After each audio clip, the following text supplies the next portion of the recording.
자, 그럼 시작하도록 하겠습니다. 이 저녁 시간대에 여러분들 시작하는 거 쉽지 않으실 텐데요. 자, 시작하도록 하겠습니다. 네, 일단 제 소개부터 드리도록 하겠습니다. 저는 지금 현재 대한민국 1호 도시재생 큐레이터라는 명칭으로 활동하고 있고요.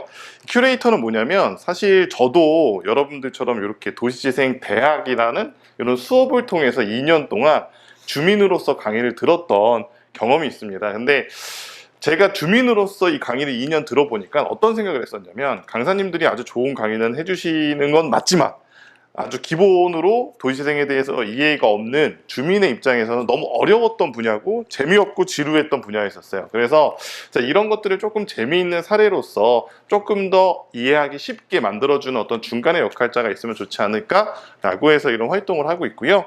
개인적으로는 뭐 유튜버라던가 아니면은 아나운서 이런 친구들을 양성하는 학원이랑 그다음에 인테리어 회사, 뭐 스튜디오 이렇게 해서 또 개인적으로는 또 사업을 하고 있는 청년 대표이기도 합니다. 그래서 지금 현재는 저희가 뭐 제주도라던가 여러 지역에다가 스튜디오를 지금 현재 운영을 하고 있고요. 그래서 이제 그런 관련된 얘기도 좀 드리도록 하겠습니다. 그래서 괜찮으시면 다 마스크 쓰고 계시니까 제가 이제 말을 해야 돼서 혹시 제가 마스크를 좀 벗고 하도록 하겠습니다. 네, 제가 이제 오늘은 어떤 내용을 좀 말씀을 드릴 거냐면, 지금 현재 7월 28일 기준으로 기존의 이 도시재생 사업과 완전히 기조가 바뀌었어요. 그래서 기존의 내용도 지금껏 새롭게 바뀐 걸 이해하기 위해서 제가 간단히 설명을 드릴 거고요. 그 다음에 지금 7월 28일 불과 한 20일 전이죠. 이때를 기점으로 어떻게 지금 도시재생 사업이 바뀌었고, 그렇다면 우리는 이 공간에서 어떻게 기회를 얻을 수 있고 내가 주민으로서 아니면은 어떤 역할을 함께 할 수 있는지를 제가 한번 설명을 드릴 수 있도록 하겠습니다. 자, 그래서 도시재생 사업은 무엇인지에 대해서 제가 보통은 설명을 한번 이렇게 질문을 드려봐요. 그래서 보통은 질문하면 이렇게 앞에 있는 분들만 물어보잖아요. 그렇잖아요? 그쵸? 그래서 식상하잖아요. 그쵸? 선생님, 그쵸? 맨날 앞에만 물어보니까, 그죠? 그래서 맨 앞에 분에게 제가 한번 물어보겠습니다. 선생님, 도시재생 사업 이제 뭐 비슷한 수업들 들어보셨을 거고 했을 텐데 어떤 사업이라고 혹시 이해를 하고 계세요, 선생님? 잘 모르세요? 잘 오셨습니다. 그러니까 오늘 오신 거예요? 혹시 우리 선생님은 도시재생 사업이라서 들어보셨거나 아니면 어떻게 좀 상상하고 계시나요? 잘은 잘 모르겠지만 기존에 있던 우리의 그 골목의 도시들을 다시 재생산한다고 새롭게 꾸민다, 그런 이야기 아닐까요? 오, 그렇죠. 네. 몇 명 안 계시니까 다 물어볼까요? 한번 어떻게 생각하세요? 잘 모르세요? 그럼 오늘 잘 오셨습니다. 어떤 건지를 알려드리고 왜 이 도시재생 사업을 공부해야 되냐? 저는 사실 도시재생 사업을 공부한 지가 이제 7년 됐어요.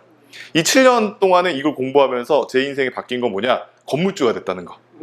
저는 정말로 아무것도 없이 시작했는데 이 도시재생 사업의 끝점이라는 건 결국에는 이 부동산과 되게 많이 연결이 돼요.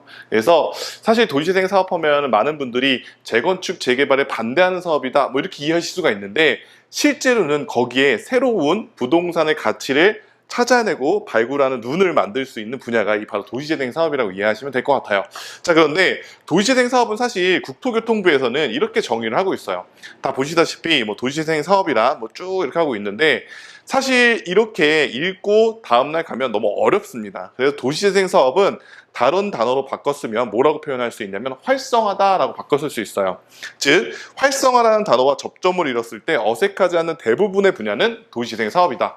예를 들면 문화 활성화, 상권 활성화, 주거 환경 활성화, 복지 활성화, 이런 식으로 활성화라는 단어와 접점을 이뤘을 때 모든 분야가 도시재생 사업이라고 할 수가 있어요. 그러면 어느 날 여기 동네에서 주민 공모 사업으로서 동네 주민들을 위한 어떤 뭐 장구 문화 프로그램을 했었어요.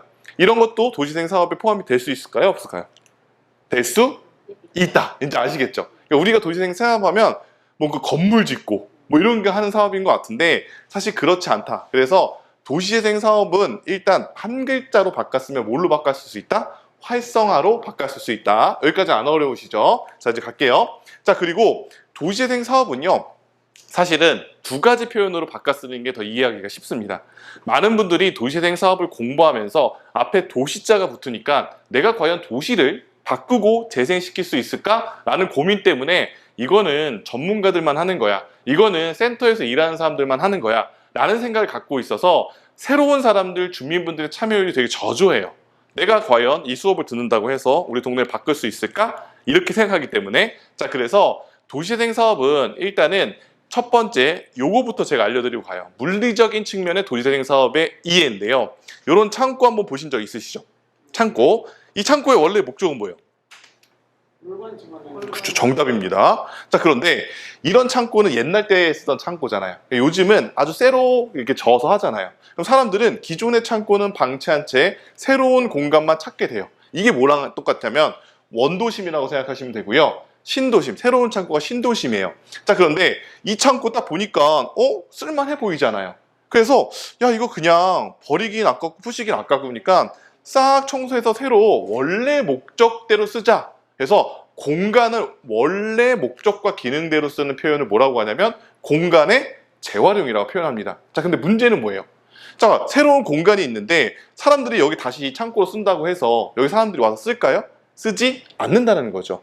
어떤 거예요? 똑같으냐면 신도심이 막 생겼어요. 막 카페도 많고 사람들 갈 프랜차이즈도 많은데 그냥 단순하게 원도심 살린다고 그냥 원래 원도심 그대로 그냥 또 오세요라고 하면 올까요? 절대 안 온다는 거죠. 어떻게 해야지 여기 오죠? 최근에 이런 창고들은 그냥 창고로 사용하는 게 아니라 어떻게 사용되냐면 이런 식으로 사용하죠. 카페나 문화 뭐 이런 시설로 기존의 목적과는 다르지만 새로운 기능과 역할을 담아서 새로운 매력도를 높여서 사람들이 원래는 방치되던 공간에 사람들이 찾아오게 하는 사업들. 근데 이거는 원래 목적대로 쓰는 게 아니기 때문에 이런 공간을 뭐 했다라고 표현하냐면 재활용이 아니라 새활용했다 표현합니다. 도시재생 사업은 기존의 공간을 재활용하고 새활용하는 사업이다 이해해 주시면 돼요. 그래서 도시재생 사업은 앞에 도시자를 사실 빼놓고 공간, 동네 이렇게 생각하시는 게 훨씬 더 정확하다. 자, 여기까지는 안 어려우시죠? 자, 가볼게요. 자, 이제 갑니다. 자, 그래서 대표적으로 제가 하는 사업 중에 하나가 이런 사업이에요. 여기는 한 20년 동안 방치되던 공간이고요. 제가 사는 천안에서도 시내에서 차 타고 30분 가는 거리예요. 그러니까 어떻게 보면 정말 마음 먹지 않으면 사람들이 여기가 있는지도 모르는 공간이에요. 그래서 도시재생 전문가는 어떻게 하냐? 공간을 설계하고 콘텐츠를 집어넣는 동시에 이 공간을 온라인상에서 사람들이 알 수 있도록 하는 마케팅 능력도 필요한 사람이에요. 그건 어떻게 하는지 제가 알려드릴 건데요. 저희는 이 공간이 오랫동안 비어있으니까 가치가 어떻겠어요? 없죠. 왜? 누가 줘도 안 쓰니까. 임대도 안 나가고 사람들이 방치하고 그러니까 당연히 싸게 매입을 합니다. 그래서 어떻게 개조를 하냐? 이렇게 이제 한번 보여드려 볼게요. 똑같은 공간을 기존의 공간을 우리가 재활용, 재활용하는 겁니다. 그래서 이 공간이 있다는 걸 알리는 거를 지역 사람들에게 알리고 그럼 이 공간에 사람들이 찾아오게 돼 있습니다. 근데 여러분들 최근에 보면 주차하기 편하고 한적한 공간을 찾아서 사실 카페 하나만으로도 주변에 관광지가 하나 없어도 커피 한 잔 마시러 많이들 이동을 하시잖아요. 그래서 요거는 이제 어색하지 않으실 거예요. 요즘 이런 문화가 너무 자연스럽기 때문에. 자, 그러면 이렇게 하고 나니까 건물의 가치는 어떻게 됐을까요? 당연히 높아지겠죠. 그러면 이 높아진 가치를 제가 만약에 투자자라고 하면 어떻게 하겠습니까? 만약에 제가 1억에 샀는데 이게 10억이 됐어요.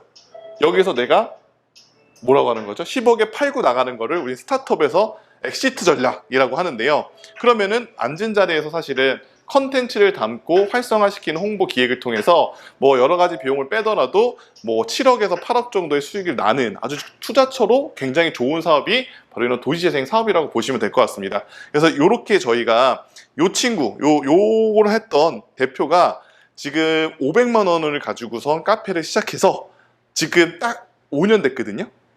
몇 개 정도의 카페라고 있을 것 같으세요? 일단은 회사 이름은 주식회사 90이라는 회사입니다. 90. 왜 90일까요? 한번 맞춰보세요. 맞히시는 분에게는 제가 카카오톡으로 제 사진 2장을 보내드리겠습니다. 네. 왜 90일까요? 사장이 90년생이에요. 34인데 지금 현재 이 카페를 5년 전에 저희 도시생 사업을 저희랑 같이 공부하면서 저도 동생이거든요. 지금 현재 카페를 140개 하고 있습니다. 140. 인테리어 다 포함해서 500으로 시작했다. 그렇죠. 근데 처음은 요렇게가 안 하고요. 정말 우리 여기 지금 제가 여기 한 30분 전에 왔거든요. 와가 돌아다녔어요. 여기에 보면 사람들이 이 친구랑 저랑은 이런 공간이 되게 좋아요. 여기에서 누가 뭘 할 수 있을까? 이런 공간들 되게 좋아해요. 왜? 반대로 사람들은 그런 공간을 들어가 본 경험이 거의 없기 때문에 그래요. 그렇다는 건 뭐냐면 새로운 사람들에게 새로운 컨텐츠로서 다가갈 수 있다는 거예요. 네. 예를 들면 여러분들은 최근에 20대, 30대들이 어떤 강남의 멋진 공간의 프랜차이즈보다는 을지로나 홍대나 아니면 저쪽에 어떤 이런 공간들, 예전에 어떻게 보면 영등포 같은 공간들, 아니면 여기로 치면 지금 인천에서는 가장 핫한 동네가 어디예요? 도시재생으로는? 전국에서 저도 이제 다음 주에 오는데요. 저희 선진지기랑 제가 담당하고 있는 지역에서 오는데 어디가 되게 핫할 것 같으세요? 도시재생 사업에서 지금 대한민국에서 1등으로. 인천에서? 이 근처예요. 이 근처예요. 멀지 않아요. 어딜까요? 우리 동네면 좋겠지만 아니, 어딜까요? 네.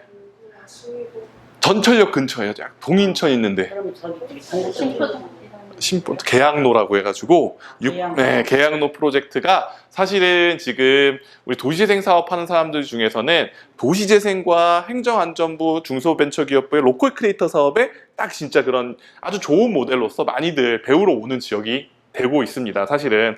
그래서 여러분들이 생각하기에는 왜 거기가 매력이 있냐면 거기는 지금 건물처럼 생기지 않았어요. 왜 그럴까요? 그리고 거기는 지금 건물처럼 지을 수도 없어요. 왜 그러냐?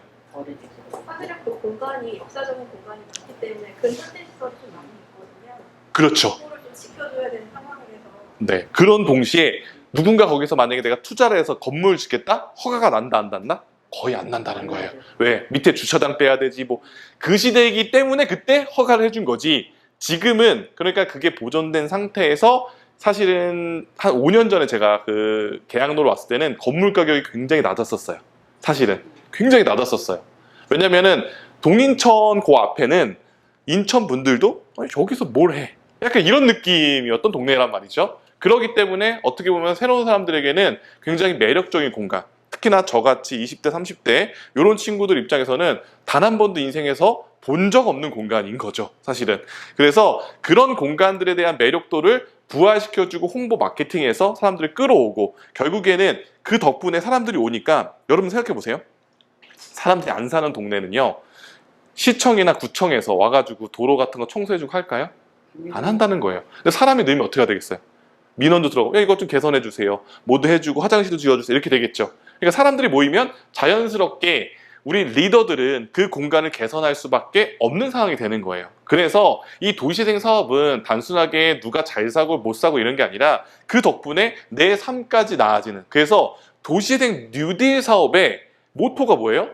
내 삶을 나아지게 하는 도시재생 뉴딜이라는 표현을 하는 게 결국에는 그런 활동들이 우리를 나아지게 한다라고 하는 건데 자 그러면 이렇게도 볼게요. 아까는 공간이었는데요. 자 현수막 보셨죠? 현수막의 원래 목적이 뭐예요? 현수막의 원래 목적? 홍보잖아요. 근데 요거 이렇게 홍보 한 일주일 걸어놓고 다 버리나요? 이제는 다 하실 거예요. 요거 버리지 않고 어떻게 하죠? 요렇게 하죠. 그쵸? 요렇게 해요. 요렇게 해요. 요런 걸 우리는 뭐라고 하냐면 기존의 목적대로 사용되는 건 아니지만 새로운 목적과 기능의 컨텐츠를 담아서 하려고 하는 걸 재활용. 그래서 공간도 우리가 재활용, 재활용할 수 있지만 물건이나 상품도 재활용, 재활용할 수 있다. 이 모든 분야가 뭐다? 도시재생 사업이다. 자, 그럼 여러분도 힌트를 드렸잖아요. 재활용이라는 표현은 어디서 많이 나오는 표현이에요? 국토부에서 많이 나오는 표현이에요? 환경부에서 많이 나오는? 그렇죠, 환경부예요. 그래서 결국에는 도시재생 사업은 어떤 거와 밀접한 관계를 가지고 있다? 환경이라는 문제를 가지고 있어요. 앞으로 우리가 살아가면서 점점점 중요해지는 부분이 뭘까요? 환경이라는 거예요. 여러분들 옛날 때 다 때려 부시고 짓는 게 우리는 우선이었어요. 왜 그러냐? 인구는 느는데 살 곳이 없으니까. 그땐 그게 맞았어요. 근데 지금은 인구는 줄고 살 곳은 많아요. 그러니까 살만한 공간들도 부동산의 가치를 띄우고 돈을 벌기 위해서 때려 부시는 거예요. 옛날 때는 사람들은 욕부시는 것보다는 뭘 봤냐면 만들어진 건물을 본 거예요. 그러니까 와 사람들이 저것만 보니까 이 뒤에 뭐가 있는지 몰랐는데 이제 우리가 조금 발전해서 딱 봤더니 건물을 부시는 행위는 어떤 행위인 줄 아세요?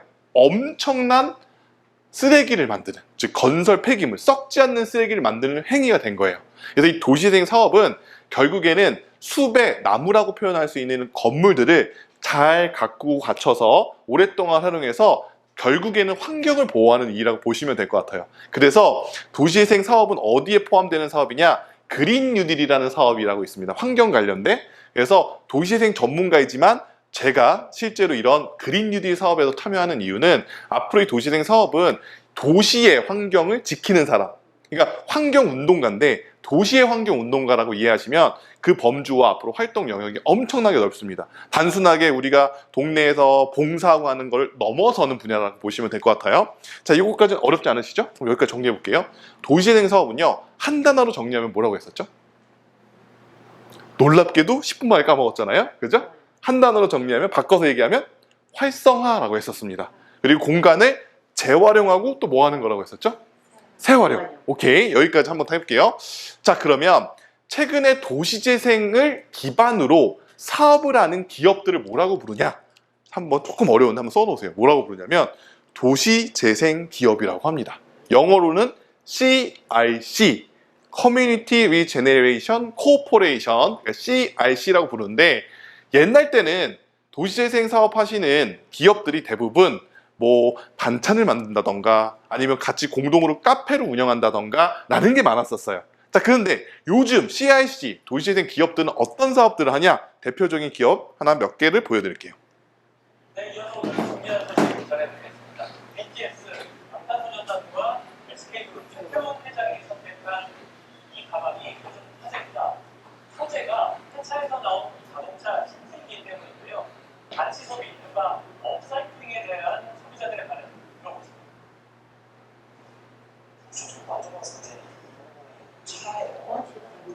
에어백의 원래 목적은 안전이지만 우리 가방 재활용한 거죠. 그렇죠?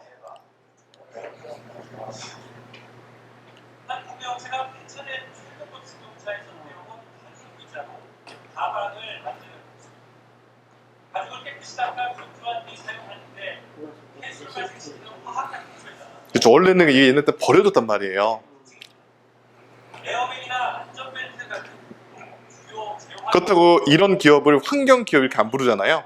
그래서 요런 최근에는 이렇게 환경을 보호하면서 기존의 물건들을 재활용하는 기업들이 CRC가 굉장히 많이 늘었습니다. 네. 도시 안에서 물건들을 다시 쓰고 새로 쓰고, 환경을 생각하는 이른바 업사이클 소비 문화와 함께 새로운 매출이 그럼 얼마나 될 것 같으세요? 재탄생하고 있다는 것입니다. 매출이 아까 전에 나왔지만 한 780억 정도가 나옵니다. 그래서 요즘은 이런 기업들이 되게 많아요. 하나 더 보여드릴 건데요. 여러분들 하루에 하나씩 버리는 게 있어요. 혹시 뭘 버리는 줄 아세요? 하루에 하나씩. 여기는 보니까 하루에 하나씩 버리시네요. 뭘까요? 이건 하루에 하나씩 버리는 게 맞아요. 정답입니다. 그러면은 제가 도시재생 사업을 하시는 분들이 이 버리는 마스크를 가지고선 도시재생 기업으로서 사업을 한다라고 하면 어떤 거 한번 해볼 수가 있을까요? 마스크를 재활용, 재활용해서 돈까지 벌어야 돼요. 한번 생각해 보세요. 뭘 할 수 있을까요? 마스크를 가지고. 제가 이 강의를 통해서 실제로 했던 친구들, 이 친구들은 이제 뒤에 나올 건데요. 이 친구들은 제 강의를 듣고 사업한 친구들이거든요. 어떤 걸 해볼 수가 있을까요? 마스크를 가지고. 제가 일부러 상상을 해보라고 하는 겁니다. 그러고서 보면 되게 효과가 큽니다. 아, 마스크를 가지고 보여드려 볼게요. 자, 보세요. 되게 신기할 거예요. 제가 이 강의를 연세대학교 가서 했단 말이에요. 여러분 놀랍게도요, 여러분들 쓰고 있는 마스크는 플라스틱으로 만들어졌기 때문에 뜨거운 드라이기로 쐬우면 액체로 변합니다. 각양각색의 버려지는 마스크가 그런 거 마스크만 따로 모여서 이렇게 그냥 마스크를 보통은 수거를 해줘요. 예를 들면 우리 도시재생 사업으로 우리 버리니까 집에서 우리 페트병 모으는 것처럼 버리는 거 모아서 모아주세요. 그렇게 해서 센터에서 이렇게 요걸로 만드는 거거든요. 근데 우리 쓰레기 봉투 같이 보내서 버리잖아요. 근데 이제 따로 모으는 거죠. 이렇게 센터에서 건전지 모으는 것처럼. 그러니까 이게 보세요. 이게 스토리텔링이에요. 이거 그냥 버리면 450년이 걸려요. 태워도 환경 저기를 한대요.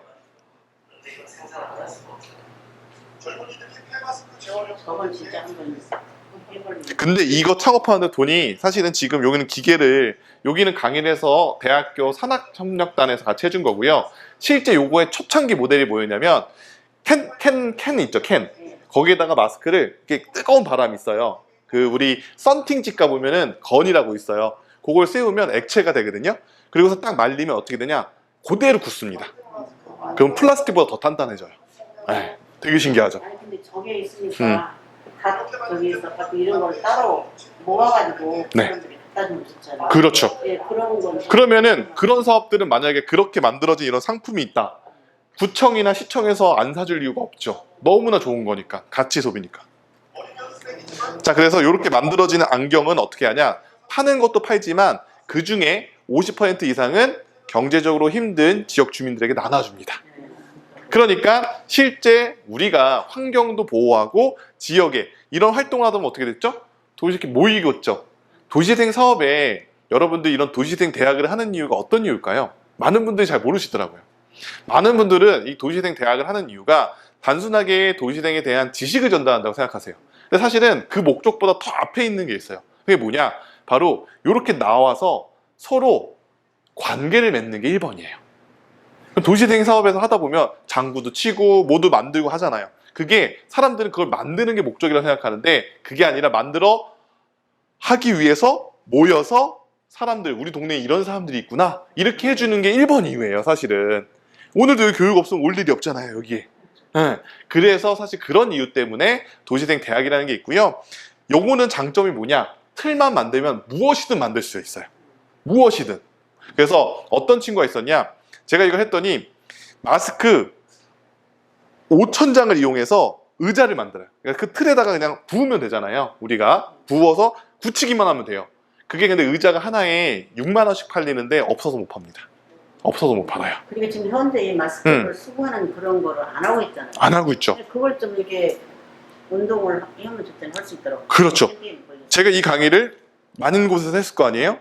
근데 그걸 강의해서 유일하게 진짜 도시생 사업을 했던 데가 여기 원주시. 네, 원주시가 처음이라고 보시면 돼요. 제가 이번 주에도 가는데요. 그러니까 실제로 하냐 안 하냐 차이예요.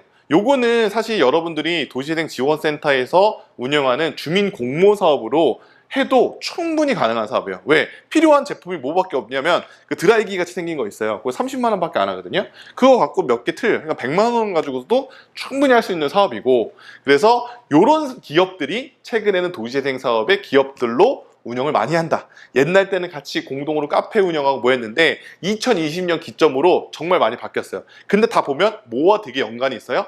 환경과 연관이 있다. 근데 이런 활동들 자체가 환경도 보호하고 우리의 삶도 개척시키고 돈도 벌게 해주는 게 지금의 트렌드다. 자, 그리고 또 하나 보여드릴 건데요. 그럼 단순하게 이렇게 상품만 만드냐? 그런 건 아니에요. 여기는 대구에 있는 멋진 기업인데요. 여성 4분의 창업가분들이 한 데고, 여기는 어떤 도시재생 기업인지 한번 보여드려볼게요.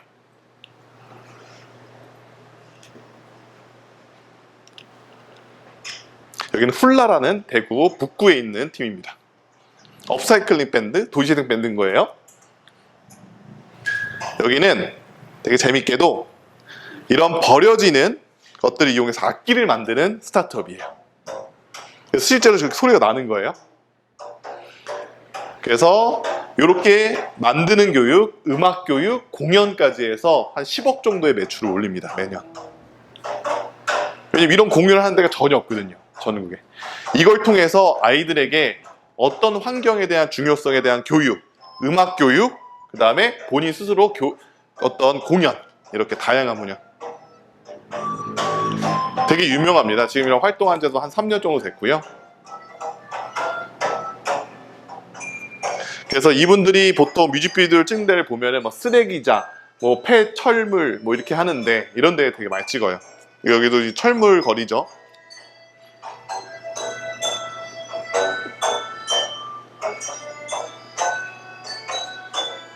요것도 지금 다 이거 철 버린 거로 다 만든 거예요. 그래서 이런 식의 어떤 컨텐츠를 만들어서 파는 도시재생 기업들도 있다. 여러분들이 지금 생각하는 도시재생 사업이랑은 조금 많이 다른 부분들이 있죠.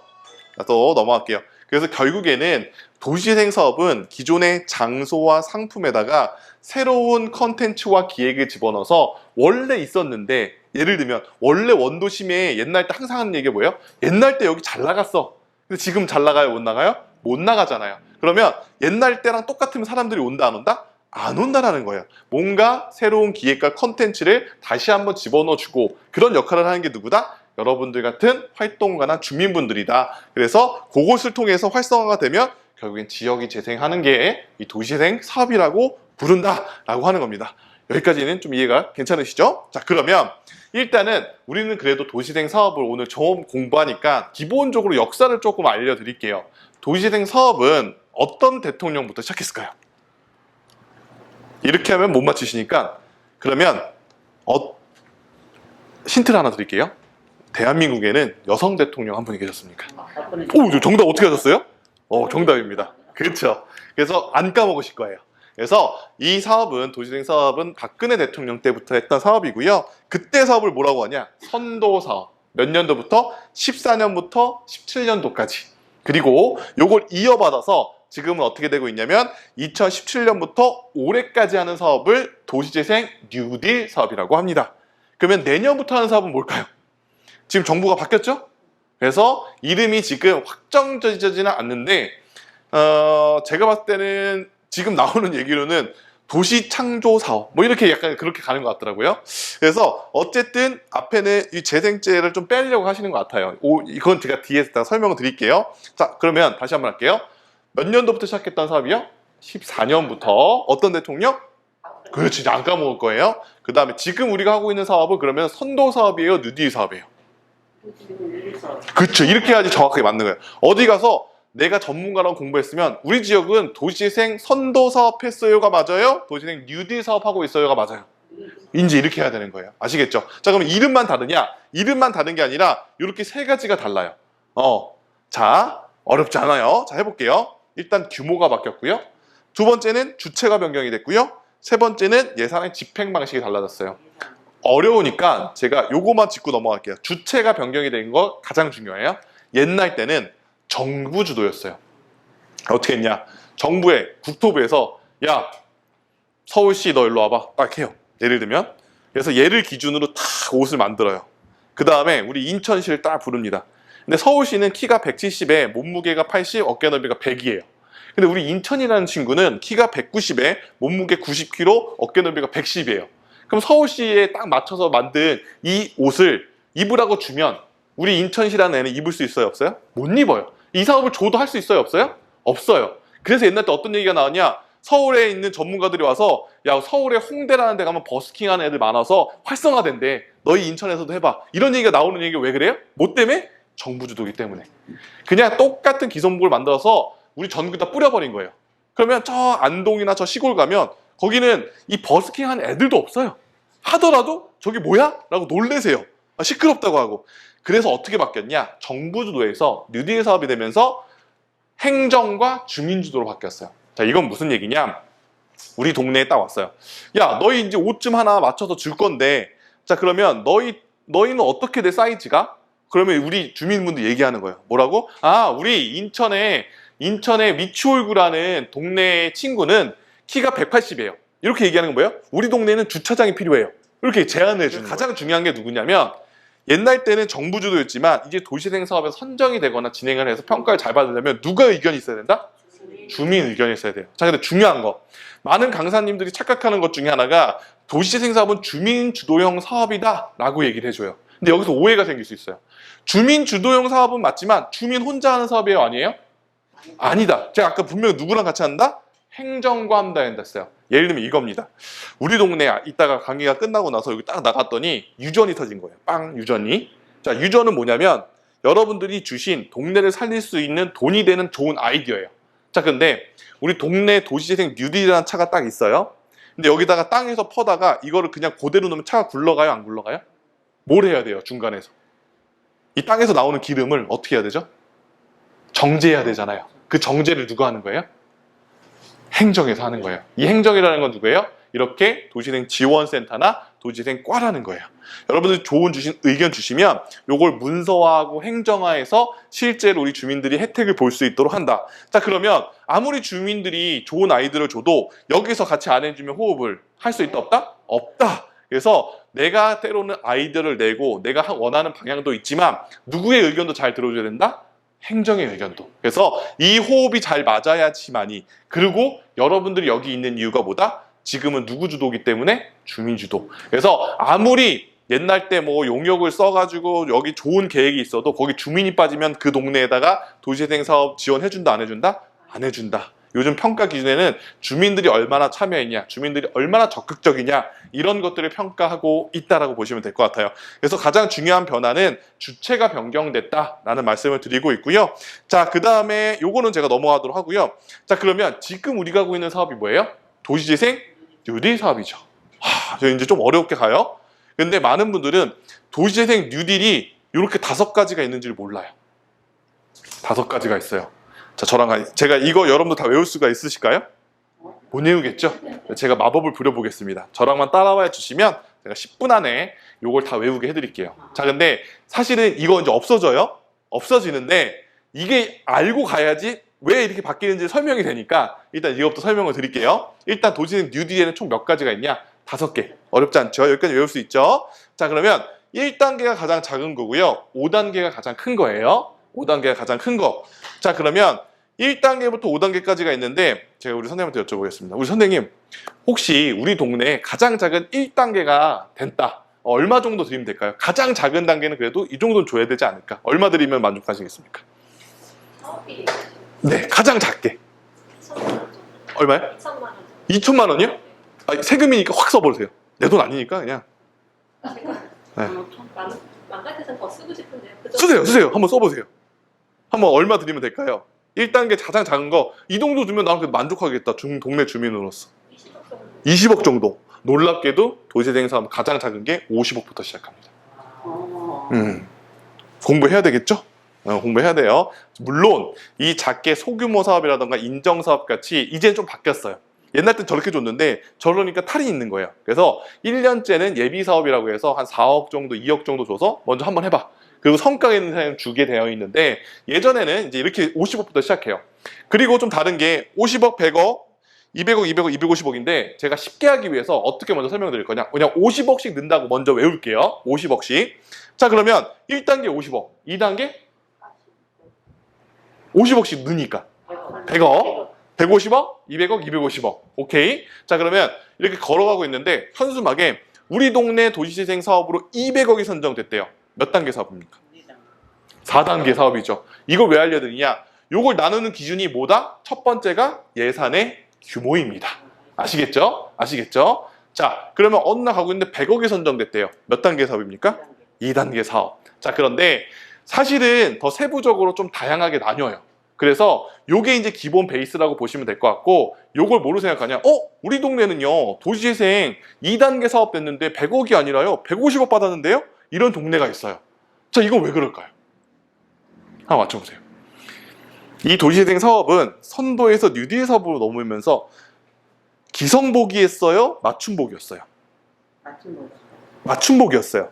뭐라고 생각하시면 되냐면, 우리 차를 살 때 기본이 있죠. 여기다 옵션을 더하면은 돈을 더 내야 되죠. 옵션을 빼면 어떻게 돼요? 돈을 적게 내죠. 예를 들면 동네마다 땅값도 다르고 필요한 시설들이 다르잖아요. 그럼 유형은 먼저 선택하고 그 지역에 필요한 시설에 따라서 예산의 규모는 달라질 수가 있다. 자, 그러면은 그래서 극단적인 예로 대한민국에서 도시재생 사업으로 가장 돈을 많이 받은 지역은 어딜까요? 힌트는 바닷가 근처입니다. 우리 인천은 아니에요. 바닷가 근처. 힌트를 하나 더 드려볼까요?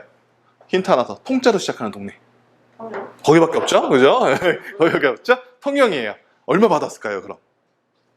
대략 이 가장 작은 게 50억이니까 얼마 받았을까요? 500억? 더 쓰세요. 세금인데 그냥 확 써봐. 네? 1,000억. 아이, 그런 건 너무 작아요. 1,000억은. 적어요? 네. 1조 2,500억. 엄청 받았구나. 제가 있는 천안은 얼마 받았을까요? 제가 이제 활동하고 막 열심히 다녔던 그 천안은. 1,000억. 천안은 그래도 많이 받았어요. 대한민국에 돈 많이 받은 지역 대표 지역이 천안, 통영, 부산, 그 다음에 고양. 여기 근처에는 고양도 많이 받았고요. 인천도 많이 받았어요. 인천도 많이 받았는데, 그러니까 극단적으로 많이 받은 지역이 있어요. 네. 저희 천안은 제가 딱 활동하는 지역은 9,600억 받았습니다. 9,600억 받았는데 이거 보여드릴 거예요. 어떤 걸 했는지. 자, 그래서 일단은 요렇게 50억, 100억 이거 이해했죠? 자, 그러면 자, 한번 읽어보겠습니다. 제가 우리 동네 살리기형은 생활권 내 도로 등 기초 기반 시설을 갖추고 있으나 제가 공부할 땐 이렇게 배웠어요. 근데 읽어줘도 무슨 얘기인지 모르겠는 거예요. 그쵸? 그래서 저랑 이렇게 할 거예요. 제가 연기 한번 해보겠습니다. 1단계는 집에 앉아있는데 지붕에서 물이 새요. 그럼 어떻게 됩니까? 고쳐야죠. 집수리 사업 1단계 사업. 어렵지 않죠? 자, 2단계는 집을 하고 나왔어요. 근데 골목길이 어둡고 지저분하고 무서워요. 그럼 여기가 이런 거 보셨어요? 벽화도 그리고 화단도 조성하고 그 다음에 이렇게 조명도 해주고 그 다음에 골목길 중에 보다 보면 사람 안 다니는 골목길에 띠 누르면 경찰 출동하는 거 보셨죠? 이런 걸 이제 전체적으로 세프티드라고 하고요. 범죄 안전 예방 디자인이라고 합니다. 그래서 그런 거 해주는 게 2단계. 그러면 우리 골목길도 해결이 됐어. 근데 딱 나왔는데 우리 동네에 뭐 옷가게도 없고 뭐도 없고 해가지고 저 시내로 나가야 돼요. 그럼 불편하잖아요. 그래서 이제 상권을 활성화시켜주는 사업부터가 3단계예요. 그러면 동네가 이제 살만하잖아요. 3단계까지 하면. 그러면 이제는 중심 시가지에 모여서 문화, 관광, 협동조합, 사회적 기업 뭐 이런 거 하는 것들이 몇 단계? 4단계라고 보시면 돼요. 5단계는 뭐냐? 아예 이런 게 아예 없어서 그냥 경제를 뒤집어 엎어야 돼요. 예를 들면 저 강원도 태백 광산지역, 옛날 때는 거기는 그냥 광산업을 하는 데잖아요. 이런 기반 시설이 하나도 없잖아요. 그래서 그런 데는 이제 5단계 경제를 뒤집어 엎는 단계다라고 보시면 돼요. 자, 그러면 문제. 네, 질문. 방금 말씀 5단계가 재개발이랑은 뭐가 다른가요? 재개발이랑 뭐가 다르냐면 제가 그거는 조금 먼저 그거부터 설명드릴게요. 지금 도시재생 사업과 재개발, 재건축, 그러면 그럼 재개발, 재건축의 반대의 의미가 도시재생 사업일까요? 그건 아니죠. 그걸 잘 모르겠어요. 그럼 그거부터 설명드릴게요. 일단 정답은 재건축과 재개발은 도시재생 사업 안에 들어와 있는 사업이에요. 근데 뭐의 반대 개념이냐? 아까 우리 창고 부셨죠? 네. 창고를 부셨어요? 안 부셨어요? 안 부시고 어떻게 했죠? 재활용, 재활용했죠. 그거의 반대 개념이에요. 자, 보세요. 우리가 도시 재생을 해요. 여기 우리 미추홀구로 볼게요. 여기는 지금 아직 개발이 안 됐지만 여기 조금 가니까 아파트 새로 짓더라고요. 저 아파트 새로 지면서 이 동네가 어쨌든 재생이 된 거예요, 안 된 거예요? 전체적으로 봤을 때는 된 거예요. 그렇기 때문에 재건축, 재개발도 들어와 있는 형태예요. 그래서 많은 분들이 오해하는 게 도시재생 사업을 하는 사람은 재건축, 재개발을 반대하는 사람이라고 이해하시는 분들이 많으나 실제는 그렇지 않습니다. 그래서 공간을 어떤 반대 개념이냐면 공간을 재활용, 재활용하는 거에 반대 개념이다 라고 보시면 돼요. 결국에는 저걸 반대하는 사람도 있겠지만 저것을 통해서 결국엔 동네가 좀 가치도 상승하고 상권도 들어오고 전체적으로 보면 삶이 개선된 건 맞거든요. 그래서 그렇게 이해하시면 될 것 같습니다. 자, 그러면 2단계, 3단계인데 어느 날 문제 딱 가고 있는데 도시생 지원센터에서 막 벽화 그리고 있어요. 몇 단계 사업이에요? 2단계. 2단계 아시겠죠? 2단계 사업이에요. 자, 여기 동네는 시장이 있어요, 없어요? 있어요. 그러면 제가 여기는 몇 단계 사업인지는 모르겠지만 기본적으로 여기는 3단계 사업일 가능성이 굉장히 높습니다. 맞나요? 여기 몇 단계 사업이에요? 일반 그린형 맞나요? 그렇죠. 그러니까 제가 몰라도 그냥 동네만 보더라도 대략 유형이 나오는 거예요. 근데 여기 시장이 빠지고 주거만 있어요. 근데 그런 데에다가 만약에 3단계를 신청하면 될까요? 상권 관련해서? 안 되는 거예요. 그럴 때는 어떤 거? 1단계나 2단계를 신청해야 되는 거예요. 그러니까 이제 보이기 시작하는 거예요. 자, 어느 날 딱 가고 있는데 청년이 들어와서 여기 청년 창업한대요. 그리고 지원해주고 있어요, 센터에서. 몇 단계? 최소 몇 단계 이상이에요? 3단계 이상이라는 거예요. 그렇죠, 3단계. 자, 그러면 대한민국에서 도시재생 사업으로 그래도 대표적인 모델 중에 하나, 전주의 한옥마을이라고 있죠. 네. 거기는 대략 몇 단계 사업일까요? 그냥 보기에. 그래서 4단계 사업인 거죠. 거기 막 축제도 하고 관광도 하고 하잖아요. 이제 이게 보이기 시작하는 거예요. 자, 그러면 부산의 감천마을이라고 들어보셨어요? 부산의 감천마을? 그럼 거기는 대략 몇 단계겠어요? 4단계. 그래서 4단계 정도 되죠. 원래는 거기는 사실은 4단계 지역은 아니고 주거 베이스인데 거기는 왜 그게 됐냐? 거기는 뉴딜 사업이 아니라 선도 사업이에요. 선도 사업. 정부에서 딱 한 거예요. 그러면은 제가 그러면 어차피 얘기 나온 김에 말씀을 드리면 그 감천마을, 벽화마을은 성공했을까요? 실패했을까요? 많은 분들은 거기가 유명해서 성공했다고 생각하는데 자, 생각해 보세요.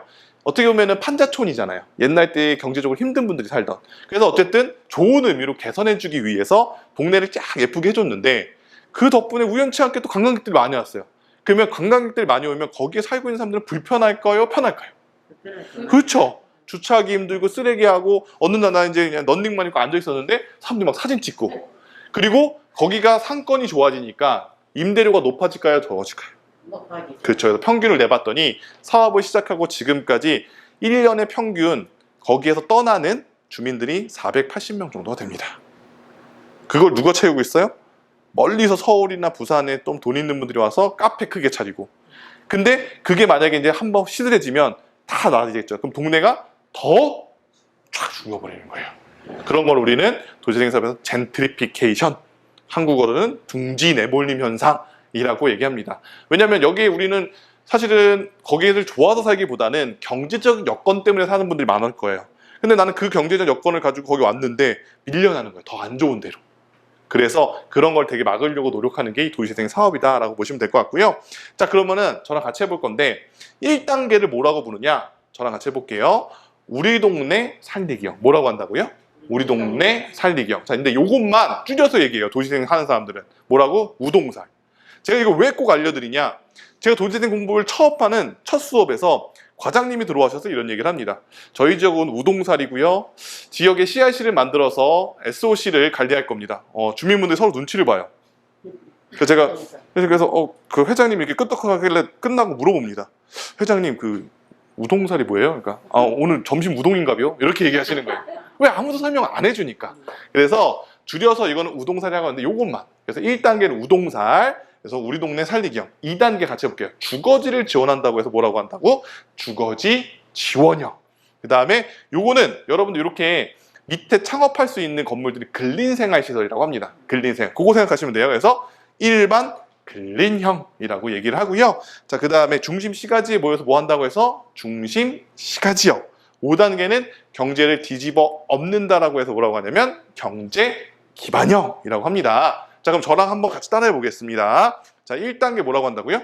우리 동네 살리기형. 2단계는 자, 그렇게 외우면 못 외우시니까 집에서 그냥 앉아있다 비 온다 이렇게 생각하셔야 돼요. 연기로. 자, 집에 앉아있는데 비 와요. 집 고치는 거예요. 몇 단계? 1단계. 뭐라고 부른다고요? 우리 동네 살리기형. 딱 나왔어요. 골목길. 주거지잖아요. 그래서 여기를 지원해 주니까 무슨 사업? 주거지 지원형. 이제 골목길 딱 나와가지고 가게들이 있는데 상권이니까 근린생활시설이니까 일반 근린형. 그 다음에 중심시가지에 모여서 뭐 한다 해서 중심시가지형. 그 다음에 경제를 뒤집어 엎는다고 해서 경제기반형. 저랑 같이 따라해 보겠습니다. 여러분들 같이 해볼게요. 자, 첫 번째 뭐라고 한다고요? 우리 동네 살리기형. 두 번째 주거지 지원형. 세 번째 일반 근린형. 네 번째 중심시가지형. 다섯 번째 경제기반형. 여러분들한테 제가 1분 드려볼 거예요. 한번 외워보세요. 근데 이거를 억지로 1단계부터 이거 이렇게 하지 말고 머릿속에서 앉아있는데 비 온다. 집수리하고 나와서 벽화 그리고 띠, 세프티드, 상권, 그다음에 중심시가에서 문화, 관광, 그다음에 경제 뒤집어엎는다. 이렇게 생각하면 외우기가 쉬워요. 자, 한번 1분 드려볼게요. 제가 한 분 시켜보겠습니다. 한 분.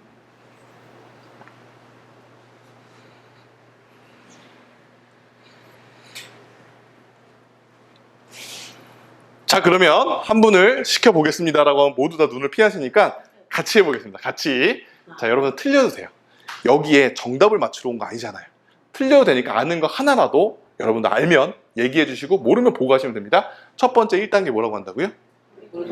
좋습니다. 두 번째 주거지 지원형. 다 보고 하시네요. 괜찮습니다. 세 번째 일반 근린형. 네 번째 중심 시가지형. 다섯 번째 경제 기반형. 여기까지 딱 배우면 뭐 하면 되냐?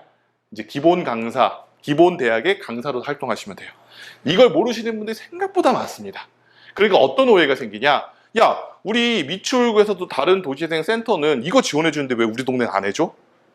왜? 이걸 모르니까. 근데 이거 사실은 단지 나눈 거가 중심시가지형. 이거 정확하게 한번 예를 들어서 중심 시가지형 같은 경우는 사실은 이제 여러분들이 오해하거나 좀 헷갈리는 부분은 우리는 일반 근린형인데 집수리도 하는데요? 이렇게 할 수도 있어요. 왜냐면 작은 거는 큰 범주 안에 들어올 수가 있단 말이죠.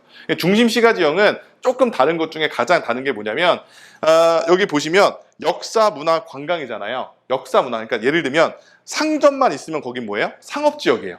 근데 거기에 지역에 뭐 예를 들면 뭐 전주라고 할게요. 전주에는 상권도 있지만 그런 문화시설도 있잖아요. 이제 그것까지 연계해서 점 단위의 사업까지를 우리는 일반 근린형. 그걸 면으로 만드는 사업이어서 하나의 관광지화하고 섹션화하는 걸 뭐라고 한다?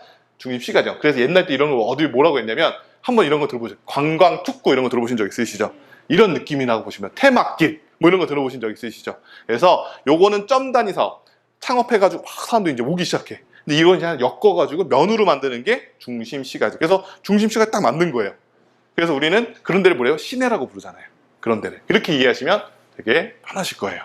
그래서 도시재생 사업을 공부하면서 요게 뭐라고 부르냐면 도시재생 사업의 ABCD 가나다라 마바사, 이걸 할 줄 알아야지 어떤 사례를 들고 와도 다 이해할 수가 있는 거예요. 이걸 정확하게 이해해서. 네. 자, 그러면 우리 여기 지금 이 프로그램 운영하는 이 가정집 W4I 협동조합이 있잖아요. 여기는 동네에 들어가가지고 공간을 개선했어요. 그래서 어떤 상권을 활성화시키는 사업들을 했었죠. 그럼 그런 지역들은 어떻게 될까요? 혹시 가정집 가보셨어요? 안 가보셨나요? 여기 인천에 또 유명한 데가 이렇게 세 군데가 있습니다. 제가 이제 저희들끼리 전국에서 아는 데가 여기 가정집, 그 다음에 빈집은행, 미추구의 빈집은행 최한 대표가 있고요. 그 다음에 이창길 대표라고 이제 계양로 프로젝트 하는 대표가 있는데, 거기 같은 경우도 가정집 사이에 옆에 바로 이제 전통시장이 있어요. 그런데도 도시재생 사업들 대부분 딱 이제 아시겠죠? 전통시장이 있고 주거 지역이 있어요. 몇 단계 사업 최소한? 몇 단계 사업 한다는 거였어요? 이런 데는? 4단계 아니니. 그래서 2단계, 3단계 사업은 한다는 거죠. 그 지역은. 그러니까 이게 이제는 여러분들이 되게 놀라운 건 뭐냐면 이제 동네 가도 이렇게 보일 거고요. 그 다음에 이런 거 보셨을 거예요. 이렇게 빛 쏴가지고 밑에 여러분들을 응원합니다 있어요. 골목길 어둡지 않게. 골목길이라고 했어요. 제가 몇 단계 사업이에요? 2단계. 정답이죠. 대단하십니다. 그렇죠? 근데 이거 진짜로 실제로 도시재생, 제가 고려대학교 친구들 강의를 하다 보면 이거 모릅니다. 박사과정 하는 애들도 이거 몰라요.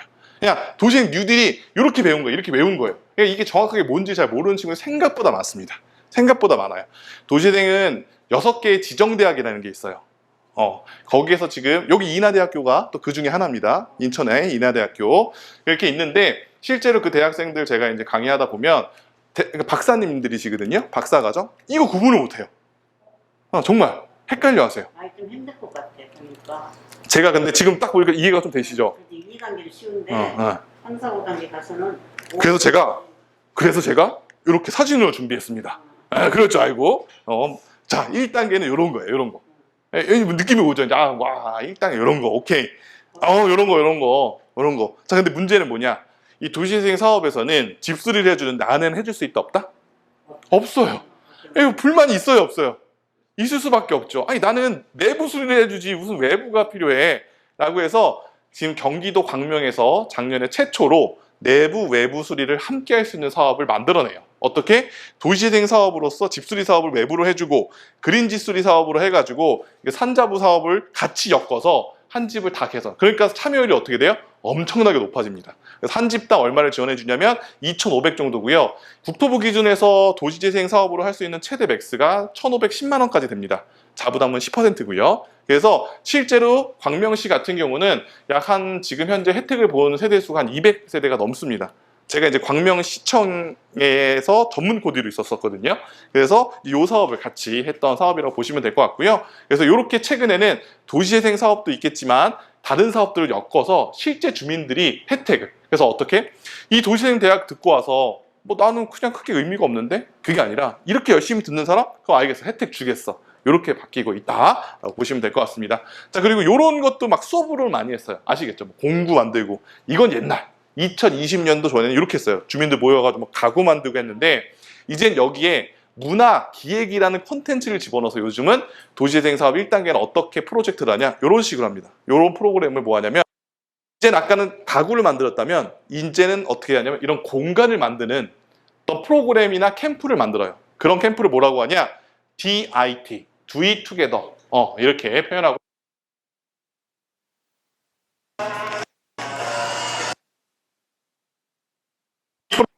한 명 1당 30만 원의 비용을 내고 참여를 해요.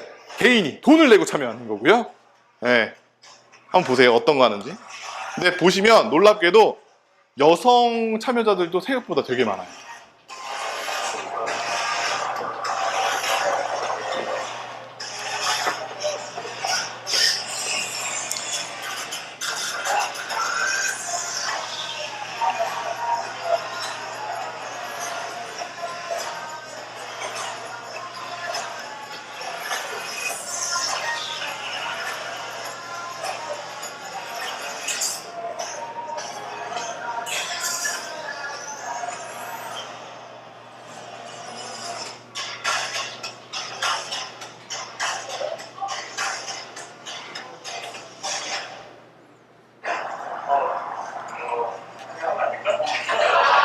자, 이걸 보면서 저 막노동을 왜 해라고 하면 나는 50대 이상이다 라고 생각하시면 돼요. 자, 이걸 왜 하냐? 생각보다 20대들이 단 한 번도 무언가를 잘라보거나 박아본 기억이 전혀 없습니다.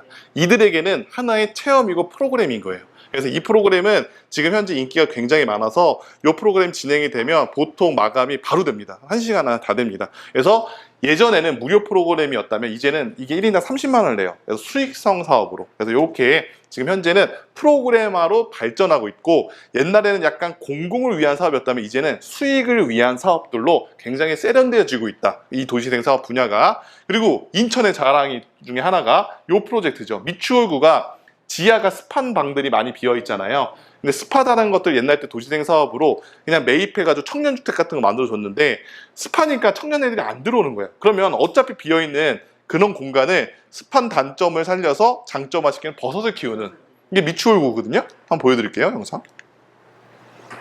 그래서 이걸 가지고 아마 제가 인천에서 산업박람회 했을 때 장관상 받으셨을 거예요. 이걸로 인천이.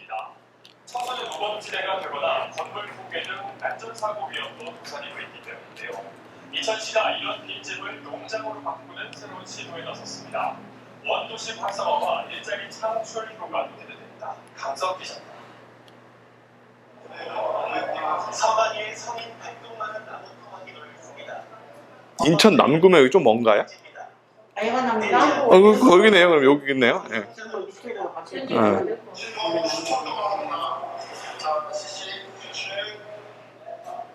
냉풍기를 이용해 온도를 20도 안팎으로 유지해주고 스프링클러로 수분을 공급합니다. 한 달이면 이 나무에서 상품성 있는 표고버섯 5송이를 수확할 수 있습니다. 버섯 재배 시설은 이달 말 1년 이상 방치된 원도심 반지하 주택 20곳으로 옮겨집니다. 가격으로 원도심 지역에 공급할 계획입니다. 지역 단위의 조그마한 마트들이 점점 더 경쟁력을 잃고 있습니다. 이웃이 신선 인천시는 도시농장이 지역 내 7천여 곳 빈집 문제를 해결하고 원도심 활성화에 기여할 것으로 기대하고 있습니다. 빈집을 마련해서 창업을 하려고 하는 사람들이 좋은 일자리가 될 거라는 그런 생각에서 저희들이 스마트 도시농고 사업을 준비하게 됐습니다. 인천시는 2020년까지 도시농부 사업에 매년 4억 원씩 지원할 계획입니다. 단계적으로 도시농부를 80명까지 늘리고 재배 품목도 10가지 이상. 근데 요즘 이게 제가 잘 모르겠는데 잘 안 되고 있죠. 맞나요? 네, 지금 막 옛날 때처럼 엄청 하고 있진 않더라고요. 제가 알기로는. 근데 어떻게 되지? 근데 하여튼 되게 좋은 모델이었었어요. 이 당시에 되게 센세이션했고, 그래서 여기 도시재생 산업박람회라는 거가 저기 그 월미도 쪽에서 했었을 때 굉장히 많은 사람들이 와가지고 굉장히 선진지로 많이 왔던 지역입니다. 여긴 어딘지 아세요? 인천의 동화마을이라고 혹시 아세요? 여긴 대표적인 어쨌든 벽화마을 사업 2단계 사업이라고 보시면 돼요. 자, 그리고 요런 사업 아까 부산의 감천마을 그래서 이런 게 2단계 사업이라고 보시면 될 것 같고요. 3단계 사업은 이제 이런 공간들을 상업 공간으로 개선하고 만드는 사업이에요. 자, 여러분들 순창하면 유명한 게 뭐가 있을까요? 순창, 고추장, 그 다음에 제가 아까 여기 돌아다니다 보니까 순창에도 많고 여기 원도심에도 제가 1시간 정도 돌아다니다 보니까 많은 게 있어요. 오기 동네에도 많고 순창에도 많은 거 뭐일까요? 정답은 노인이에요. 자, 그러면 그거는 좋은 거예요, 나쁜 거예요? 사실은 고민이었었어요. 지역에서 청년이 없다라는 게. 근데 대부분의 도시생 사업 지역에서 청년만 하는 거예요. 근데 오지도 않는 청년들 가지고 하지 말고 우리 동네에 보니까 어르신분들, 선배님들이 많은 거예요. 자, 그러면 그걸 좀 활용해 보자. 그래서 여기 고추 말리는 창고예요. 근데 여기를 이렇게 개선했고요. 이런 거 많이 보셨을 거예요. 이런 공간을 이렇게 개선했어요. 처음 초창기 때는 막 청년 아티스트, 근데 거기에서 이거 볼 사람이 있을까요? 안 와요. 그리고 이런 사람들 차라리 서울 가서 보지 굳이 여기까지 내려와서 볼까요? 안 보는 거죠. 그래서 여기는 고민하다가 돌아다 보니까 우리 동네에는 선배님들이 많구나. 그럼 이분들과 뭔가 새로운 공연들을 만들어 보자.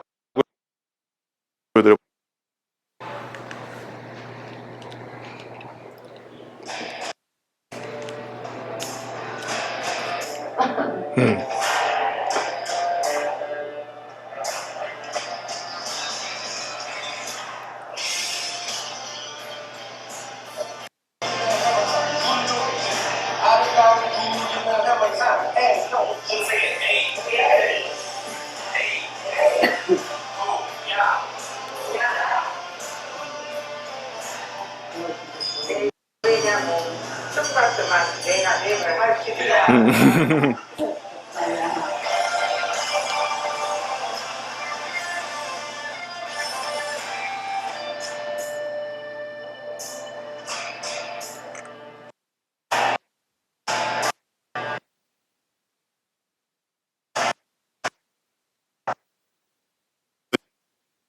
노래장에 나가가지고 엄청나게 이거는 못 보는 거예요. 그러니까 사람들이 오는 거예요. 근데 분들이 이 사업을 하면서 여러분들이라고 하면 이렇게 사람들이 오면 뭘 주시겠습니까? 뭘 하나 공짜로 줘야 된다.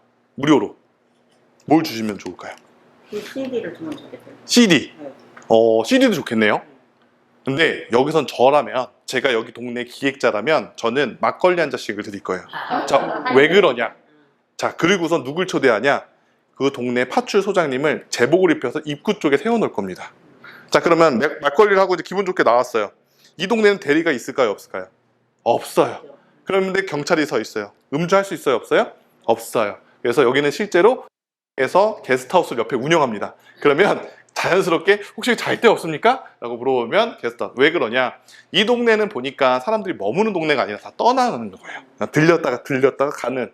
근데 사실 실제로 그 지역에 자고 가는 것과 그냥 가는 거는 경제적으로 엄청난 차이가 있는 거죠. 근데 이거를 왜 말씀을 드리냐? 이 동네, 천에서는 그럴 수가 없어요. 왜? 교통도 그 지역에 대한 분석을 통해서 똑같은 컨텐츠라도 어떻게 활용하는 범위가 달라질 수 있다라는 거를, 그래서 가장 중요한 게 도시재생 사업은 일단 우리 동네에 대해서 먼저 잘 알아야 된다. 분석하고. 자, 그래서 최근에는 이런 컨셉의 공간들이 많이 생깁니다. 이런 거 보신 적 있으세요? 이런 거 되게 많아요. 자, 한번 보여드려 볼게요. 이런 거 뭐라고 하는지. 얼핏 보면 시골에 사는 어르신들 사진 같지만 SNS에 젊은이들의 생활 사진입니다. 이게 요즘 막 올라오고 있더라고요.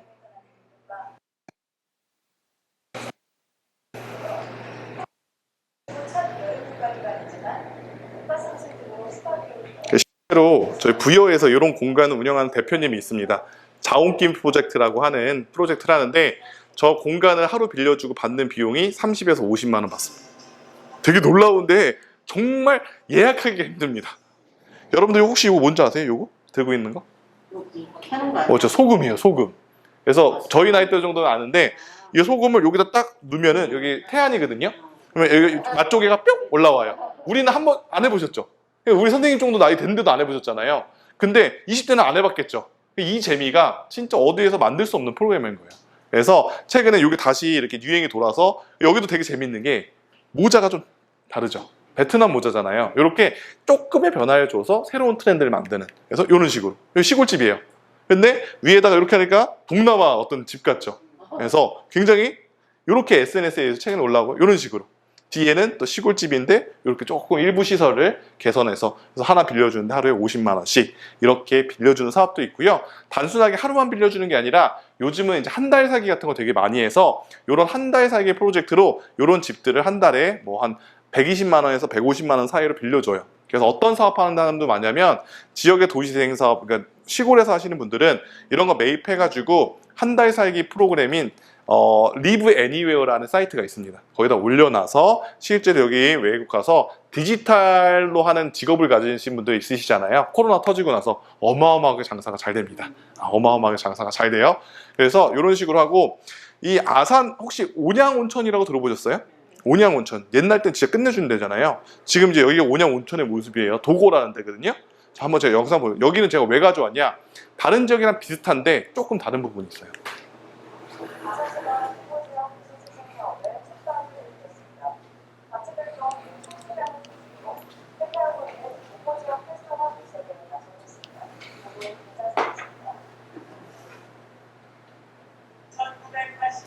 여기 다 지금 빈 것입니다. 다 폐허해요, 지금. 아무도 없습니다. 1990년대에 들어 관광산업이 내리막으로 그 정도로 잘안 되어 있어요. 옛날 때는 온양하면 진짜 신혼여행 가고 그러는 데였거든요. 예.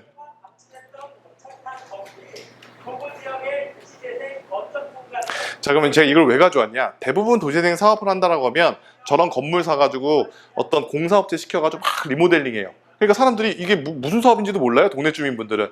그래서 여기서 조금 다르게 한 게 어떻게 되냐, 이런 공간을 먼저 매입한 다음에 공사를 진행하기 전에 이런 작업부터 해요. 이런 공간에 누구를 데리고 오냐면 모델을 데리고 와서 이런 식으로 사진 작업을 먼저 합니다. 그래서 일반인들이 이런 배경을 통해서, 아주 만나보기 힘든 배경이잖아요. 그래서 이런 게 또 유행이에요, 젊은 사람들 사이에서. 그래서 이런 공간들에서 사진을 찍을 수 있는 빌리지 스튜디오 프로젝트라는 걸 합니다. 그래서 동네가 배경이 되고 이런 것들을 자연스럽게 SNS에 퍼지게 하는 겁니다. 그래서 이게 완성되기 전에 지역에는 이런 공간이 있다는 것부터 인식시켜주는 작업부터 해요.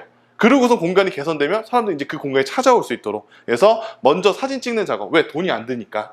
두 번째는 여기 주민 공모 사업을 통해서 이런 작은 축제를 통해서 이런 공간이 지역에 있고 앞으로 개선되는 홍보부터 시작을 하고요. 그런 것들은 어느 정도 마무리한 상태여서 지금은 이제 공사에 들어갔습니다. 그러니까 SNS상에서는 벌써 엄청난 데이터를 통해서 사람들의 기대감을 올리니까 이 공간이 추후에 개선되어지면 아무래도 그때 가서 홍보하는 것보다 훨씬 더 흡입력이 강한 거죠. 그래서 제가 다른 지역과는 다르게 홍보 마케팅이 이런 식으로 선행되어지고 공간을 개선하고 사람들을 오게 해야지, 먼저 사람들은 뭐 하는지 모르고 공간만 개선하니까 어떻게 돼요? 도시재생 사업했다고 해서 건물 딱 지어놨는데 쓰는 사람만 쓰고 다 잠겨 있는 거예요. 그래서 이렇게 요즘은 트렌드적으로 하고 있다. 그 다음에 충주라는 데 혹시 들어보세요? 충주. 충주는 사실 뭐가 유명합니까? 잘 모르겠죠? 이 도시는 도시재생 사업으로 게스트하우스를 운영하세요. 게스트하우스를, 주민분들이 게스트하우스를 운영하시는데, 여기는 되게 재밌게도 요 프로그램을 만들어요. 지역에 있는 관광지와 게스트하우스를 연결해요. 근데 여기에서 이 프로그램이 얼마인지 한번 맞춰보세요. 숙박, 게스트하우스 숙박, 그 다음에 술 무제한, 바베큐 파티, 그 다음에 여기 하는 모든 레저 프로그램이 해서 1인당 얼마인지 한번 맞춰보세요.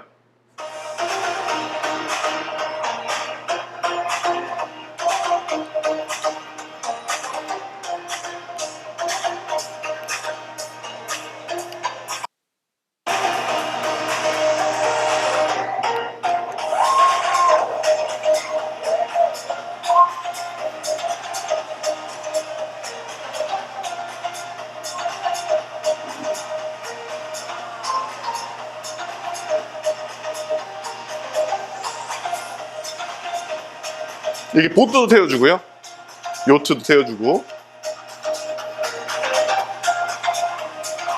여기 있는 친구들이 누구냐면 저한테 2년 전에 도시재생대학 수업을 듣던 학생들이에요. 저랑 같이 놀러 간 거거든요. 제가 인천문화재단 수업을 했었거든요. 그래가지고 여기 게스트하우스.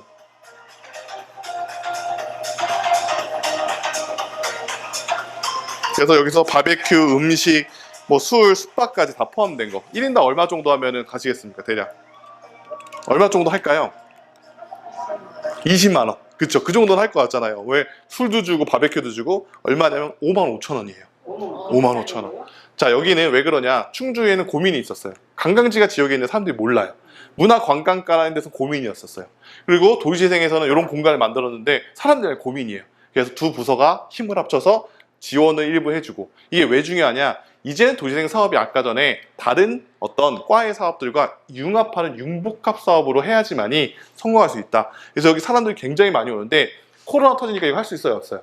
못하는 거예요. 그래서 여기 주민들이 대단한 게 뭐냐면, 여기 주민들은 항상 어떤 거 있냐, 지금의 문제점에 대해서 이렇게 하는 게 아니라 이걸 어떻게 해결하지? 이게 해결이 되면 기회가 온다는 걸 잘 하시는 분이에요.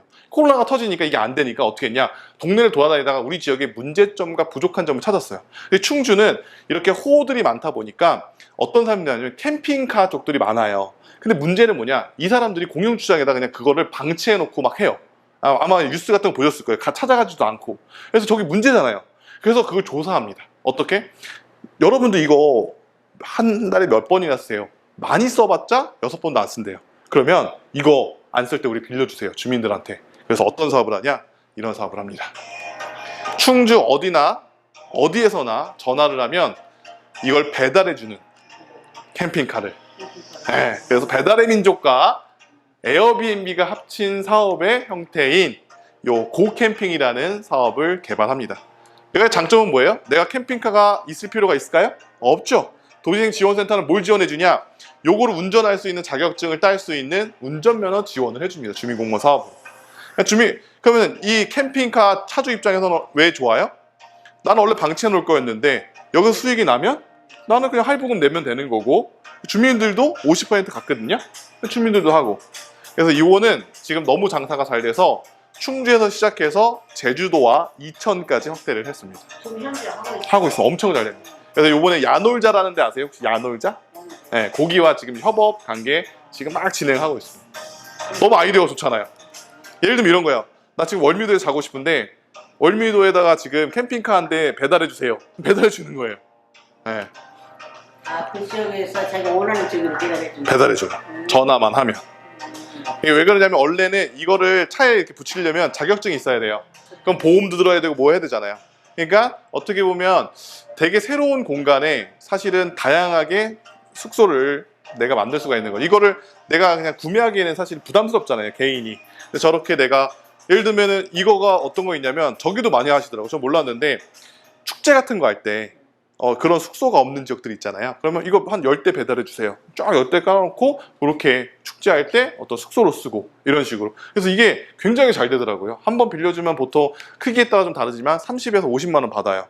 그러면은 이 차주가 만약에 내가 원래 방치할 거였는데 11만 빌려줘도 내가 500이잖아요. 그러면은 한 달 할부금 이상의 비용을 원래 그냥 방치해서 돈을 더 써야 되는 상황인데 관리도 해주고. 그러니까 모두가 만족하는. 그래서 이 충주가 제가 대단하다고 생각하는 부분은 동네의 문제점을 우리 저기 그게 문제점이야 라고 그냥 끝나는 게 아니라 이 문제점을 어떻게 해결할까를 고민한다는 게 굉장히 저는 매력 포인트고 장점이다. 그리고 게스트하우스는 없어지고 이곳을 해요, 게스트하우스도. 근데 이제 아무래도 사람이 좀 없죠. 뭐라고 쳐야 돼요? 게스트. 게스트하우스 BTLM, 그리고 BTLM 1960. 1960? 되게 어렵죠? 뭐냐면 Back to the Local Movement라는 뜻인데 사실 좀 너무 어려워요. 혹시 전화번호 아세요? 전화번호는 제가 사장님, 그러니까 대표님 전화번호만 알고, 네. 전화번호 알아서 거기다 그거 치시면 나오실 거예요, 딱. 자, 그리고 요것도 하나 보여드릴 건데요. 여기는 여러분들 제주도 하면 이제 해녀 아시죠? 해녀. 자, 해녀. 여기 공간, 주민들이 가지고 있는 공간이에요. 해녀분들 쓰는 공간. 여기를 활성화시켜야 돼요. 여러분들 뭐 하겠습니까? 내가 해녀이고 해녀를 컨텐츠로 하면 뭘 해보길까요? 내가 해녀예요. 여기 공간 보면 제주도지만 여기 뭐 아무것도 없잖아요. 카페 하나도 없고 여기 그리고 여기 어촌계죠. 이 공간을 활성화시켜요. 재생사업. 뭘 하시겠습니까? 해녀고 전시하고 시장. 자, 여기는 어떻게 하냐? 해녀분들이 어떤 프로젝트냐면 프로젝트명 해녀의 부엌이에요. 어떤 건지 한번 보여드려 볼게요.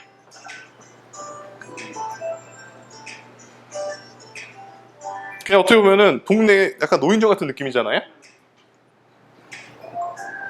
저희 해녀의 부엌은요, 동달기에 계신 해녀분들과 청년 예술인들 20대부터 90대까지 2090이 함께 어울려져서 해녀의 삶을 담은 공연과 그리고 해산물 이야기 그리고 해녀가 직접 차려주는 식사가 있는 식사와 공연. 해녀분들이 앞에서 공연을 하고 자신의 삶에 대해서 거기서 채취하는 것들을 직접 요리해서 저렇게 서빙하는 극장식 레스토랑입니다. 꿀소다를 전 세계인의 식탁에 옮기자라는 슬로건으로 지금 이 회사를 만들어가고 있는데요.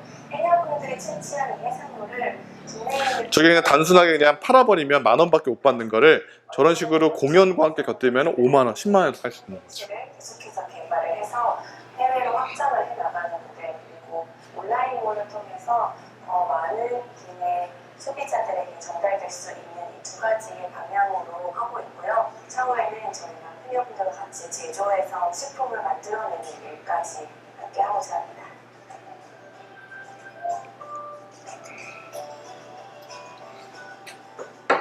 지역에 내려와서 일을 한다는 것은 지역민들과의 상생 구조 없이는 지속 가능하기가 불가능하다는 것을 굉장히 많이 느끼고 있어요. 그래서 지역에 내려와서 뭔가를 하고자 한다면 그 지역민들을 먼저 만나고 그 지역민들과 먼저 소통하고 그리고 지역민들의 문제를 해결할 수 있는 방법으로 우리의 색깔을 넣어가면서 만들어가는 게 앞으로 더 지속 가능한 힘을 발휘하는 데 큰 도움이 되지 않을까 싶습니다.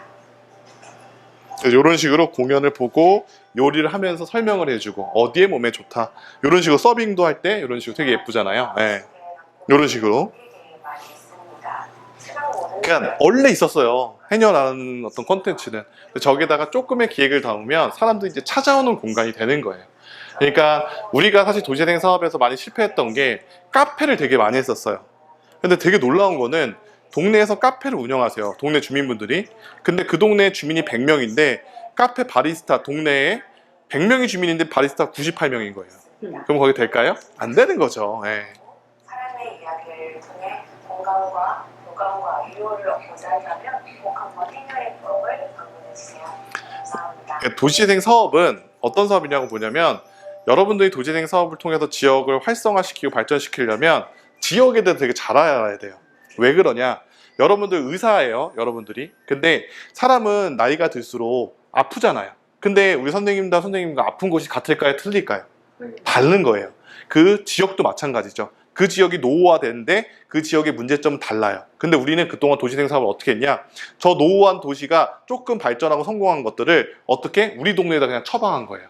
그러니까 나는 A라는 병을 가지고 있는데 다른 저쪽에서 저 병이 나았던 다른 병을 가지고 있는 사람이 먹었던 약이 나도 나을 수 있을 거다. 난 그 병이 아닌데. 그런 식으로 처방을 해줬던 거죠. 그렇기 때문에 성공을 못했었는데 이제는 그래서 도시재생 사업에서 여러분들이 지역에 활성화하려면 가장 첫 번째 뭐 어떤 질문부터 하냐면 제가 항상 강의 때 이러합니다. 오늘 우리 인천에서 좀 크게 볼게요. 인천에서는 가장 큰 뉴스와 이슈가 된 게 뭐가 있을까요? 오늘 인천의 가장 큰 뉴스와 이슈. 놀랍게도 제가 이런 질문하면 전국에서 강의를 제가 하다 보면 아무도 대답을 못해요. 우리 동네에 대해서 불만이 있고 뭐가 생겨야 된다고 얘기하면서 정작 어디에 어떤 병을 갖고 있고 어떤 지금 동네가 어떻게 이루어지고 있는지에 대해서는 전혀 모른다는 거죠. 그럼 그 동네를 치료할 수 있을까요? 못다는 거죠. 그러니까 어떻게 되는 거예요? 사람들이 잘못된 것들을 계속적으로 하는 거죠. 그러니까 동네가 발전이 없는 거예요. 그래서 저는 동네를 발전시키면 그 첫 번째 단계가 동네에 대한 관심이 첫 번째 된다. 그래서 제가 3가지를 하라고 합니다. 첫 번째는 지역 신문 보라. 두 번째 지역 방송 보라. 가장 중요한 건 3번째 지역 소식지를 구독해라. 이것도 안 하면서 도시재생 사업 우리 동네 뭐가 문제 있어요? 얘기하는 것은 우리 동네가 치료가 안 될 걸 뻔히 알면서 어디가 아프다라고 내가 넋두리만 하는 존재가 되는 거다라고 말씀을 드리면 됩니다. 이 3가지를 하게 되면 내가 어떤 것들을 얘기할 때 그게 제한이 되지만 이런 게 없이 그냥 얘기를 하면 그건 뭐예요? 불만받게 되지 않는다는 거죠. 그래서 여러분들이 우리 동네를 바꾸고 싶다라고 하면 그리고 이 도시재생 사업은 제가 전국을 돌아다니고 보통 1년에 이게 400번 정도 제가 강의를 하거든요. 그럼 보통 하루에 한 번, 많게는 2번, 3번씩 해요. 이게 하루에.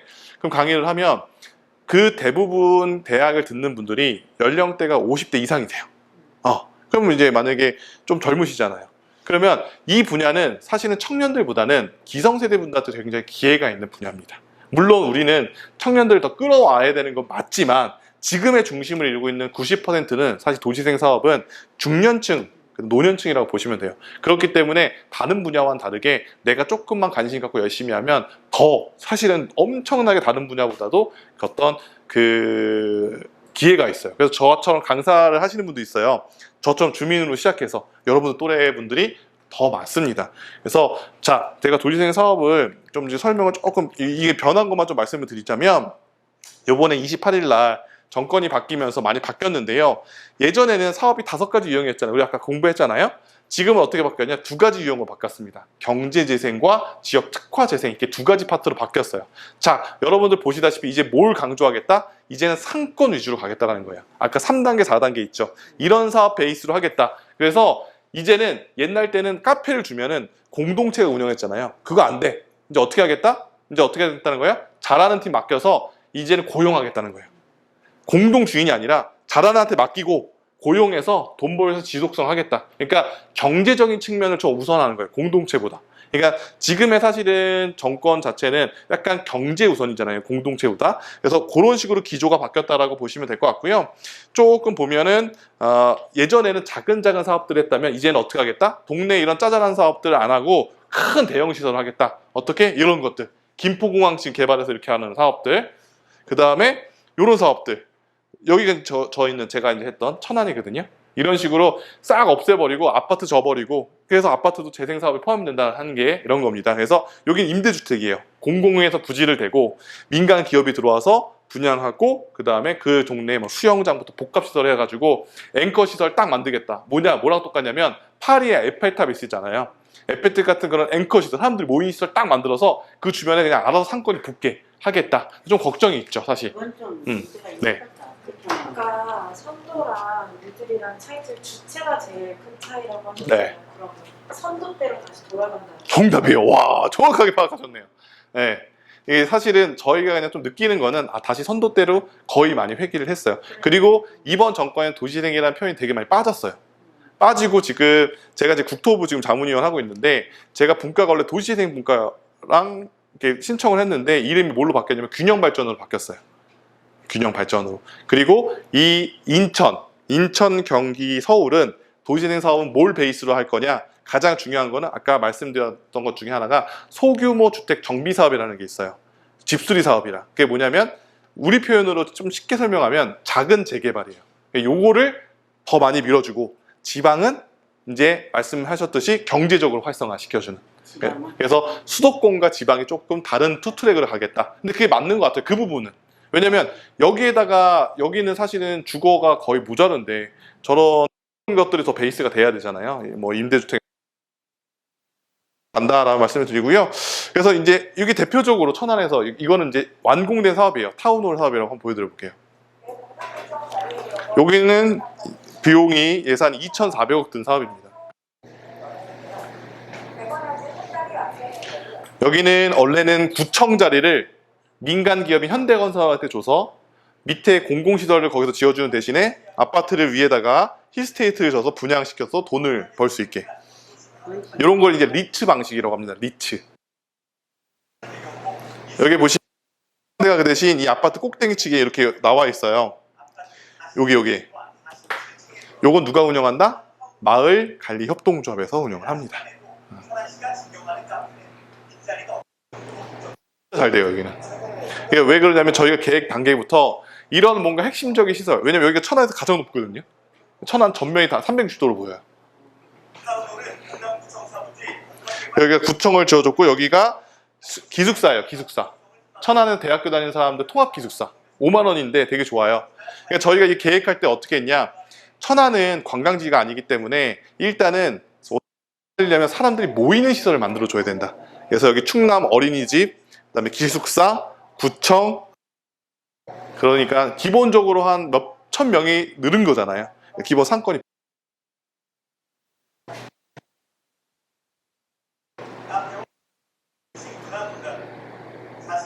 여기서 도시재생 대학합니다. 저희는.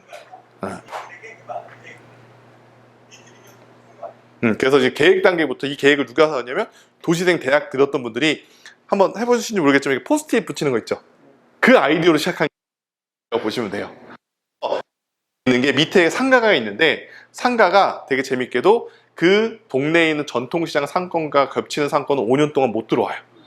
지을 때부터 주민들이 의견을 내서 상인분들이 그렇게 협약을 한 거예요. 그래서 여러분들이 참여하냐 안 하냐에 따라서 그때 다 지어나가서 불만하는 것보다 지금 참여해서 우리가 이제 새롭게 바꿀 수 있고 제안할 수가 있는 게 올해까지 가능합니다. 올해까지. 지금 다들 걱정하고 있어요. 그리고 이제 이런 도시재생 대학들이나 주민 공모 사업들도 이제 중앙부처에서 지원 안 해주고 어디서 하겠다? 너희 자체로 해라. 지금 그런 기조입니다. 그래서 그다음 도시재생 지원센터도 지금 여기는 현장 지원센터거든요. 현장 지원센터도 다 통합해서 기초로 하나로 묶겠다. 지금 어떻게 될지 모르겠지만 지금까지의 최신 데이터는 여기까지입니다. 근데 이 최신 데이터를 들은 사람이 정말 몇 명 없습니다. 아직. 이 강의를 제가 딱 3번 했거든요. 최신 데이터는. 그래서 요 관련돼서는 여러분들이 정말 지금 알고 있어서 준비를 해두시면 되게 좋지 않을까라는 생각이 들고요. 저랑 놀랍게도 약 1시간 반을 쉬지 않고 했습니다. 어떻게 시간 좀 빨리 가셨나요? 어떻게 좀 지루하셨나요? 좀 시간이 금방 가셨나요? 금방 갔어요? 금방 갔다는 건 강사가 잘했다는 뜻입니다. 큰 박수와 함께 마무리하도록 하겠습니다.